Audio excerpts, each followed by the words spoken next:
Breaking news here, Stephen. What I'm going to tell you here is going to, I think, create a million memes, if not more. And I think we know the image we're talking about. We are reporting now, Stephen A., that Lance Stephenson, Lance Stephenson has agreed to a deal to join the Lakers and now team up with LeBron James. What do you think about that? Well, that's hilarious. Number one. It is, right? Number two.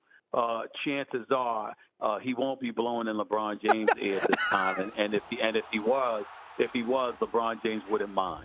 So it's one of those situations. Lance Stephenson is a guy that has excelled in Indiana, but nowhere else. But he's never played with the likes of LeBron James, so it's going to be real interesting to see him, Kentavious Caldwell-Pope, along with the rest of the crew that they have. Obviously, they're building something in Los Angeles, but it all gets ignited by LeBron James because you're going to see a lot of people willing to come there now. No question about it. LeBron will bring people to the table, particularly those that want to be in championship form. Stephen A., hang tight. We're going to bring back in Michael Wilbon because this Lance Stephenson story is just, frankly, too juicy and too hilarious in the words of Stephen A. Okay, so we obviously know the history. Stephen A. mentioned it, the blown in the ear, all that stuff. So what do you make of it? Lance and LeBron together in Lakerland. I jokingly suggested it on PTI last week. Oh. Very jokingly. But, you know, there was a reason. We've seen this before. Again, let's not act like everything is so new. This will be a hilarious pairing. Yes. Predictable in this way. We've seen this with Michael Jordan and Dennis Rodman. Yeah. The notion that Dennis Rodman, who the Bulls absolutely found to be loathsome on every level, when he was beating them and then lost to them once, but beat them 3 times when the Detroit Bulls rivalry was just, you know, in full flower, the notion that Dennis Rodman could join Scottie Pippen and Michael Jordan after physical fights they had in the playoffs and play with them and try to win a championship, people just couldn't accept that. And, of course, it happened. And he played and he won 3 championship rings with those 2. So Lance Stephenson going to Los Angeles to play with LeBron, you know, what do? You co-opt the person who annoys you the most. And I'm sure that Lance Stephenson, while not having a lot of team success against LeBron James, has certainly annoyed him the most. How do you take that out of play?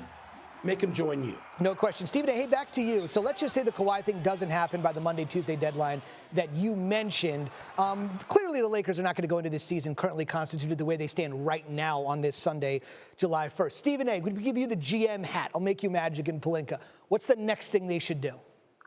Well, me personally, I can make a call to DeMarcus Cousins' representatives and see if I can get him on the cheap. He had an Achilles injury. He's out. New Orleans looked better without him.